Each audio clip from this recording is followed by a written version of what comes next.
Une goutte. Depuis un mois, l'eau ne coule plus dans ce ruisseau.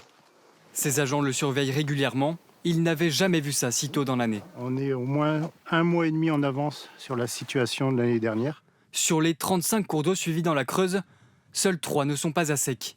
Situation inédite à cette période. L'ensemble du département est désormais placé en crise sécheresse. Et même quand il reste de l'eau, elle ne s'écoule plus comme ici dans la Voueize. Dans le lit de la rivière, quelques flaques d'étouffes d'herbe et ces algues gluantes qui ne poussent que dans les eaux stagnantes. Quant à la température de l'eau, on est à 32,9 degrés. Les mesures sont alarmantes. Donc l'eau est plus chaude que l'air. Un peu partout, des moules d'eau douce, échouées. Ouais, encore pleine, elle vient juste de mourir. Cette espèce participe au filtrage naturel de l'eau. Elle est aujourd'hui menacée. On perd un premier maillon qui participe à la bonne qualité de nos cours d'eau. Donc là, comme on peut voir, il y en a absolument partout. Et si ça se répète d'année en année, à terme, on n'aura plus du tout de moules. La Creuse est particulièrement vulnérable aux sécheresses. Il n'y a pas de nappe phréatique exploitable qui pourrait compenser l'assèchement des rivières. Ce qui complique grandement le travail des 2500 agriculteurs du département.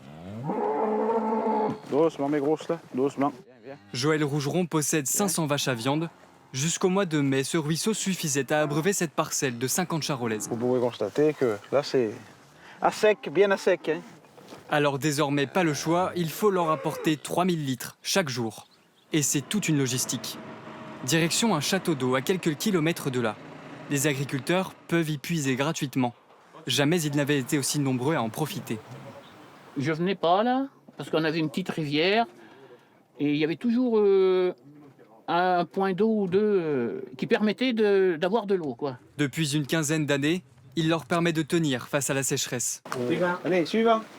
Quelques minutes suffisent à remplir cette citerne de 5000 litres. Si on n'avait pas ça, ça serait catastrophique. Ce serait de l'eau qui se prendrait sur le réseau public, et puis voilà. Hein.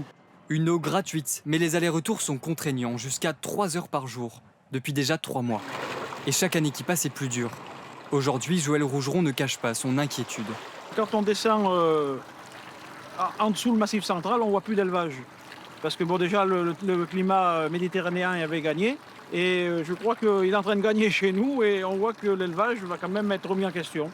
La Creuse est au 3e rang de la production de viande bovine. Mais le changement climatique pourrait bientôt bouleverser ce classement.